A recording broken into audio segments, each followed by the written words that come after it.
Ciao amici, buongiorno, come state oggi? Perkenalkan, saya Maestro Due, administrator dari fanpage Belajar Bahasa Italia.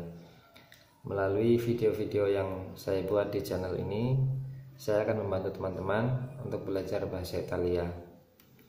Untuk membangun channel ini, silakan subscribe, bunyikan loncengnya, agar kalian bisa mendapatkan notifikasi setiap ada postingan video baru. Dan yang lebih utama, silakan like dan share videonya agar teman-teman Anda yang lain bisa ikut belajar bahasa Italia bersama-sama. Penjelasan-penjelasan yang saya sampaikan di channel ini berdasarkan pada pengalaman pribadi saya selama belajar bahasa Italia. Jadi mungkin akan ditemukan sedikit perbedaan dengan sistem di luar sana, dan itu tidak jadi masalah karena secara umum pelajarannya sama. Di video ini kita akan membahas metode dalam belajar bahasa asing. Dalam hal ini khususnya bahasa Italia. Ada 4 tahapan yang saya pakai dalam belajar bahasa. Yang pertama adalah belajar hurufnya atau alfabetnya. Yang kedua, belajar cara mengeja dan membacanya. Yang ketiga, belajar bagaimana merangkai kata menjadi sebuah kalimat. Yang keempat adalah belajar mempraktikkan mengucapkan kalimat tersebut untuk berkomunikasi. Kita bahas satu persatu. Yang pertama adalah belajar huruf atau alfabetnya. Misalkan sebagai contoh, orang mau belajar bahasa Jepang, maka dia harus belajar huruf kanji, katakana, hiragana, belajar cara menuliskannya. Kemudian lagi misal orang mau belajar bahasa Arab, maka dia harus belajar huruf hijaiyah, belajar cara menuliskannya. Jadi yang pertama dipelajari memang huruf atau alfabetnya. Di sini kita akan belajar bahasa Italia yang merupakan anak dari bahasa Latin, sehingga yang dipakai adalah huruf Latin. Ini sama dengan bahasa Indonesia yang menggunakan huruf Latin.